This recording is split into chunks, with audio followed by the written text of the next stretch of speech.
कक्षा 10 के विद्यार्थियों, देखिए आज की इस क्लास के अंतर्गत आपकी जो त्रैमासिक परीक्षा होने वाली है उस विषय में विषय हिंदी का एक क्वेश्चन पेपर आप सभी के लिए फुल सॉल्यूशन के साथ में लेकर आई हूँ। इस क्वेश्चन पेपर में आपको ऐसे क्वेश्चन देखने को मिलेंगे जिनके द्वारा आप 75 नंबर में से 60 से 65 नंबर आराम से कवर कर पाएंगे। तो चलिए बिना देरी के वीडियो को शुरू करते हैं और सारे ही प्रश्नों को फुल सॉल्यूशन के साथ में समझ लेते हैं। तो देखिए पहले क्वेश्चन में आपके यहाँ पे रहेंगे सही विकल्प। तो पहला क्वेश्चन है कि प्रयोगवाद के जनक माने जाते हैं। तो प्रयोगवाद के जनक कौन माने जाते हैं? तो आपके सामने यहाँ पे 4 ऑप्शन दिए गए हैं। तो इसका आंसर रहेगा आपका अज्ञे। दूसरा है एकांकी में कितने अंक होते हैं? सभी को पता है एकांकी में 1 अंक होता है। तीसरा है सूरदास की रचना है। तो सूरदास की रचना कौन सी है? सुसागर, सुसरावली, रामचरितमानस की आ और इसके बाद में है आ और बा दोनों। तो इसका आंसर है आपका इसका आंसर रहेगा जो सूरदास जी की रचना है वो कौन सी है? सुसागर और सुसरावली। तो इसका आंसर रहेगा आपका दा, आ और बा दोनों। चौथा है दूध का दूध पानी का पानी का क्या अर्थ है? तो दूध का दूध पानी का पानी का अर्थ है सही न्याय। पांचवा है दशानंद में कौन सा समास है? दशानंद में है बहुब्री समास। नेताजी का चश्मा पाठ की विधा है। तो इसका आंसर है कहानी। चलिए इसके बाद में है रिक्त स्थान में सही विकल्प का चयन कर। देखिए पहला है पर परशुराम में खालिस्तान की भुजाएं काटी थी। किसकी काटी थी? सशस्त्र बाहु की। दूसरा है कविता के रचना विधान को खालिस्तान है। कविता के रचना विधान को खालिस्तान है छंद। तीसरा है प्रबंध काव्य के खालिस्तान भेद होते हैं। तो प्रबंध काव्य के खालिस्तान भेद होते हैं तो 2 भेद होते हैं। कितने भेद होते हैं? 2 भेद। चौथा है बाल गोविंद भक्त पाठ की विधा खालिस्तान है रेखा चित्र। पांचवा है समास के खालिस्तान प्रकार होते हैं। तो समास के 6 प्रकार होते हैं। कितने प्रकार? 6 प्रकार।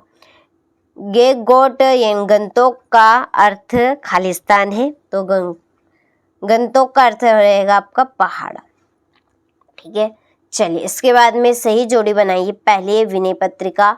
विनय पत्रिका की जोड़ी है आपकी तुलसीदास। दूसरी है काव्य की आत्मा, काव्य की आत्मा रस।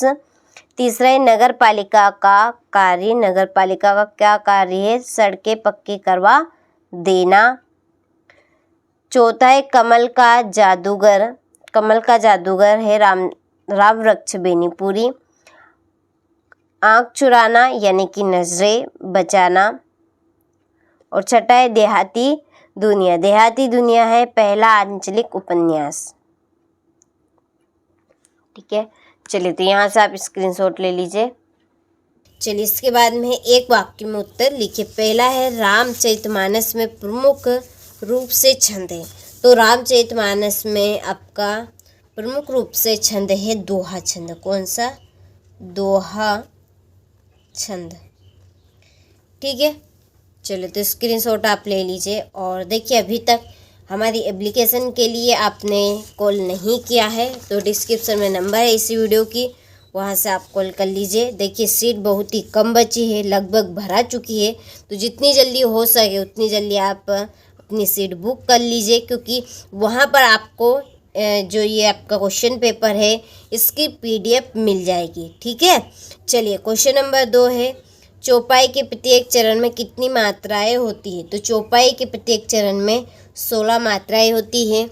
तीसरा है मुख एवं छाती के ऊपरी भाग की बनाई गई आकृति को क्या कहते हैं? तो इसको कहेंगे बस्ट। मुहावरे का क्या अर्थ है? तो देखिए मुहावरे का अर्थ है कि जब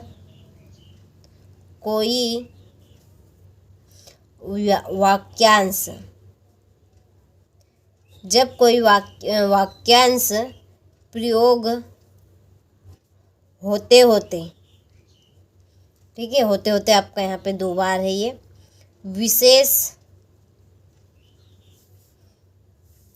विशेष अर्थ विशेष अर्थ देने लगता है तब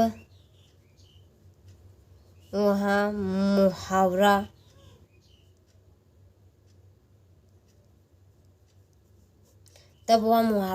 बन जाता है। ठीक है, आगे आपको लिख लेना है। संधि कितने प्रकार की होती है? तो संधि आपकी 3 प्रकार की होती है। कितने प्रकार की? यहाँ पर इसका आंसर लिख देती हूँ क्योंकि उधर जगह नहीं है। 3 प्रकार। कौन कौन सी यदि नाम पूछ लिया जाए तो स्वर संधि, व्यंजन संधि और विसर्ग संधि। ठीक है, चलिए छठा है कि जब भोलानाथ चूहे के बिल में पानी डालकर आया तब उसकी माँ क्या कर रही थी? तो उसकी माँ घर के काम में व्यस्त थी। ठीक है, घर के काम में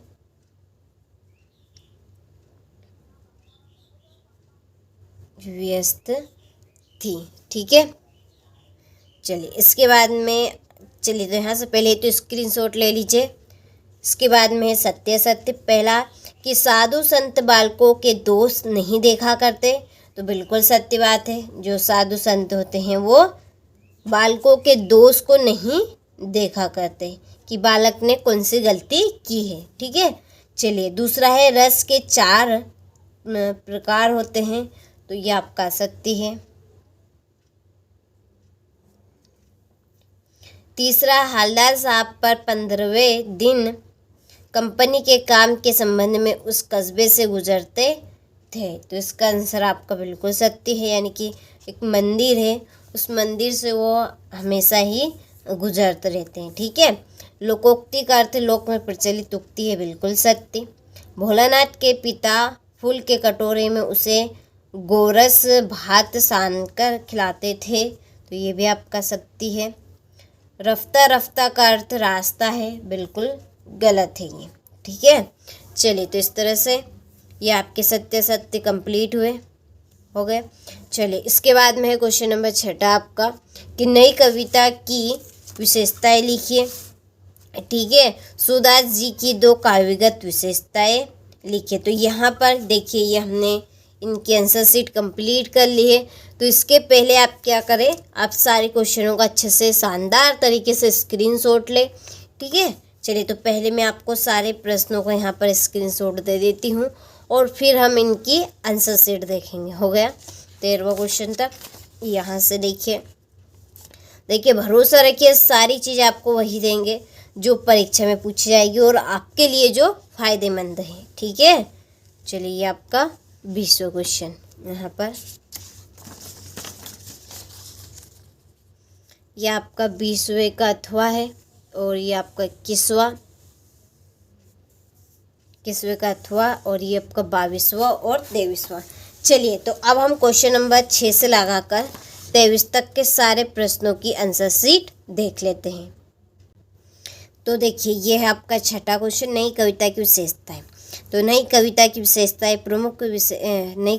प्रमुख विशेषताएं निम्नलिखित। इस तरह से हेडिंग डालनी है। फिर आपको लिखना है नंबर 1 करके कि लघु मानववाद की प्रतिष्ठा, नंबर 2 प्रयोगों में नवीनता, नंबर 3 अनुभूतियों का वास्तविक चित्रण। ठीक है, चलिए इसी के नीचे इसका अथवा है आपका। तो अब आपको स्क्रीनशॉट ले लेना है। ठीक है, मैं आपको सारे क्वेश्चन यहाँ पर पढ़ के नहीं बता सकती क्योंकि टाइम आपका ज़्यादा हो जाएगा, वीडियो भी हमारा ज़्यादा लंबा बन जाएगा। ठीक है, तो आपको अच्छे से इनको याद कर लेना है। सारे क्वेश्चन यहाँ पर मैं आपको फुल सॉल्यूशन के साथ में दे रही हूँ। महाकाव्य किसे कहते हैं? ठीक है, देखिए संधि और समास में अंतर तो काफ़ी सरल और सिंपल है। संधि समास में अंतर, एक तरफ लिखना है आपको 2 वर्णों के मेल को संधि कहेंगे और 2 पदों के मेल से बना नया शब्द क्या कहलाएगा? समास कहलाएगा। संधि 3 प्रकार की होती है और समास 6 प्रकार के होते हैं। संधि को तोड़ना विच्छेद कहलाता है और समास को तोड़ना विग्रह कहलाता है। ठीक है, तो काफ़ी सरल और सिंपल भाषा में सारे क्वेश्चन यहाँ पे हमने कंप्लीट किए ताकि आप आराम से अच्छे से कंप्लीट कर सकें। देखिए फिर है लोकोक्ति और मुहावरे में अंतर। तो यहाँ से आप स्क्रीनशॉट ले लीजिए, इसमें भी काफ़ी अच्छे सिंपल तरीके से अंतर है। छोटे छोटे से पाठी मुक्तक और गेय मुक्तक में अंतर है आपके। महाकाव्य, हास्य रस की परिभाषा, ठीक है, और उसका उदाहरण काफ़ी ज़बरदस्त है। हाथी जैसी देह यानी कि उसका हाथी जैसा शरीर है। गेंडे जैसी चाल यानी कि गेंडे जैसी उसकी चाल है। तरबूजे जैसी खोपड़ी, तरबूजे जैसी उसका दिमाग है, ठीक है, खोपड़ी वही दिमाग। और खरबूजे जैसे गाल, और खरबूजे जैसे उसके क्या है, गाल है, फुले फुले से।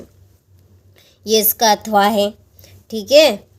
रहीम, इसका अथवा का उदाहरण काफ़ी सारे। रहीमन दागा प्रेम का, मत तोड़ो चटकाया। तोड़े से फिर न जुड़े गांठ की परी जाए, ठीक है। इसके बाद में नाटक और एकांकी में अंतर। देखिए काफ़ी सरल भाषा में लिखे हैं ताकि आप इनको पढ़ते ही याद करें, ठीक है, पढ़ते ही आपको याद हो जाए। इस तरह से ये आत्मकथा और जीवनी में अंतर। चलिए यहाँ पे अंतर आपको हो गया है। ये आपका 13वां क्वेश्चन। सेनानी ना होते हुए भी चश्मे वाले को लोग कैप्टन क्यों कहते हैं? ये आपका 15वां क्वेश्चन। 16 हिंदी गद्य की विधाएं। रेखा चित्र और संस्मरण में अंतर है, आपका थोड़ा सा नीचे आएगा। महाकाव्य खंड काव्य परिभाषाएं। देखिए ये रेखा चित्र और संस्मरण में आपका अंतर रहा, ठीक है। ये बहुत ही छोटे छोटे पॉइंट हैं सारे के सारे।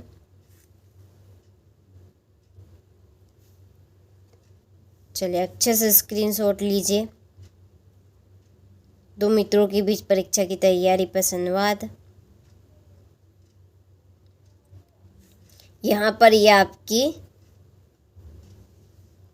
व्याख्या है, ठीक है, उसका संदर्भ प्रसंग और इसकी व्याख्या रही। चलिए अगली व्याख्या।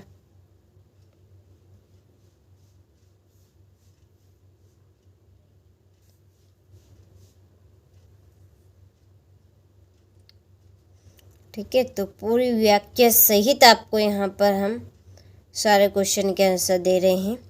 देखिए ये आपके यहाँ पर है स्थानांतरण प्रमाण पत्र की एप्लीकेशन, ठीक है, यहाँ से।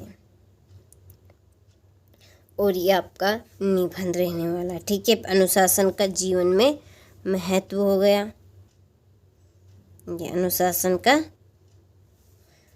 जीवन में महत्व। चलिए तो आपने सारे प्रश्नों का अच्छे से स्क्रीनशॉट ले लिया होगा। तो देखिए बस केवल मात्र आपको हम 2 सेट यहाँ पर दे रहे हैं और इन दोनों ही सेट में आपका पूरा काम हो जाएगा। वास्तव में आप अच्छे से अच्छे नंबर कवर करना चाहते हैं और अभी तक आपने कुछ भी नहीं पढ़ा है तो ये दोनों सेट पेपर आप अच्छे से कंप्लीट करें। और